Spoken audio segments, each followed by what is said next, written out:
एक दिन भीख में कुछ ना मिला था। झुमा की आंखों से आंसू बह रहे थे। आज तो बच्ची के खाने भर के पैसे भी नहीं मिले, कहाँ से खिलाऊंगी। धीरे धीरे रात हो गई और उसने घर आकर बच्ची को पानी में चीनी घोलकर पिला दिया।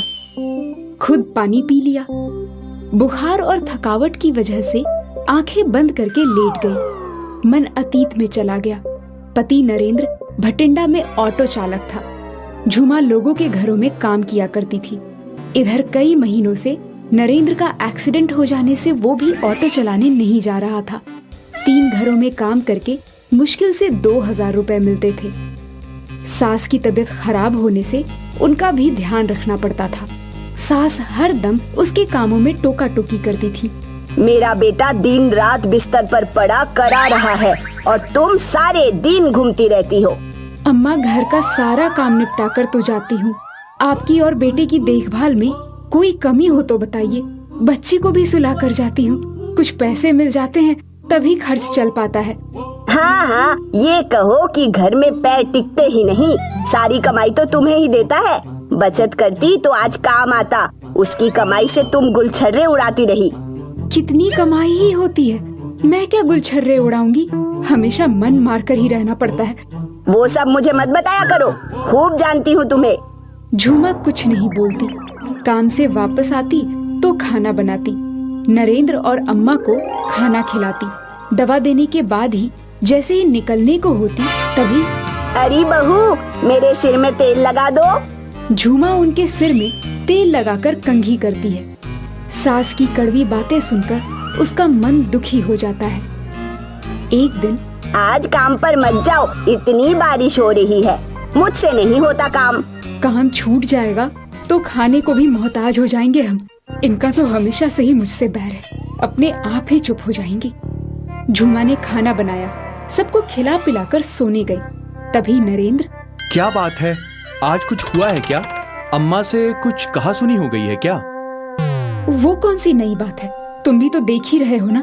मैं भी तो पैर तुड़वा कर बैठा हूँ, तुम्हारे ऊपर सारी जिम्मेदारियाँ आ गई हैं। मैं तो जैसे तैसे सब करने की कोशिश कर रही हूँ। मेरा प्लास्टर अगले हफ्ते ही कटने वाला है, देखो क्या होता है। दूसरे दिन जब वो काम से वापस आई तो नरेंद्र को तेज बुखार हो गया था। झुमा बुखार की दवा ले आई पर बुखार नहीं उतरा। उसने पानी की पट्टी की, तब जाकर शाम तक बुखार उतरा। झुमा सोने चली गई। करीब 12 बजे नींद खुली तो देखा अम्मा बैठी घास रही थी।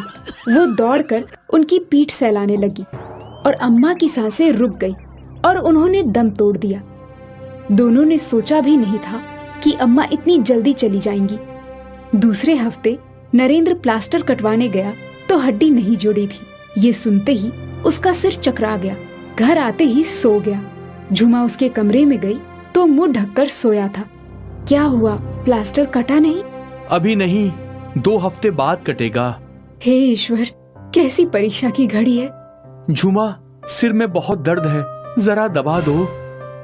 रात में सब सो गए। सुबह जब वो उठी तो नरेंद्र बिस्तर पर नहीं था। उसने सब जगह ढूंढा पर वो कहीं नहीं मिला। रात होने को आई। झुमा का रो रो कर बुरा हाल हो गया था। 1 हफ्ते, फिर 1 महीने, फिर 6 महीने बीत गए। इंतजार करते करते थक गई। सारे काम भी छूट गए थे। अपने पति को ढूंढते ढूंढते वो गंगानगर आई थी। वो तो कहीं नहीं मिला, पर अपनी बच्ची का पेट पालने के लिए कुछ तो करना था। तब से ये मंदिर के सामने ही बैठकर भीख मांगने लगी। सुबह देर से आंख खुली तो बच्ची को लेकर मंदिर के सामने भागी। उस दिन कोई भंडारा था, बहुत भीड़ थी, उससे तो उठा भी नहीं जा रहा था। तभी एक गाड़ी रुकी। उसने देखा, गाड़ी से नरेंद्र उतरा और मंदिर के सामने खड़े होकर गरीबों में कपड़े और कंबल बांटने लगा। झुमा आश्चर्य से उसे एकटक देखी जा रही थी। जब उसकी नजर झुमा पर पड़ी तो वो सब कुछ छोड़कर उसके पास आकर बैठ गया। तुम यहाँ कैसे? तुम चले जाओ यहाँ से, मैं तुम्हारा मुंह भी नहीं देखना चाहती। जैसे मैंने इतने दिन गुजार लिए वैसे ही आगे की जिंदगी भी गुजार लूंगी। कहते कहते वो फूट फूट कर रो पड़ी। नरेंद्र के पास कपड़े और कंबल लेने वालों की भीड़ लगी थी। बच्ची को नरेंद्र ने गोद में उठा लिया और अपने साथ वाले व्यक्ति से कहा, ये सब बांट दो। अरे तुम्हें तो तेज बुखार है। मैं मर जाऊंगी लेकिन तुम्हारे साथ नहीं आऊंगी। बिना मेरी बात सुने मुझे इतनी बड़ी सजा मत दो। चलो गाड़ी में बैठकर बात करते हैं। तुम पहले मेरी बात तो सुन लो। झूमा उठकर उसकी गाड़ी में आकर बैठ गई। उसकी आंखों से आंसुओं की धारा बहती जा रही थी। उस रात जब मैं घर से निकला था तो मेरे सिर में बहुत दर्द हो रहा था। तुमको जगाया पर तुम बहुत गहरी नींद में सो रही थी। उस रात बहुत बारिश हो रही थी।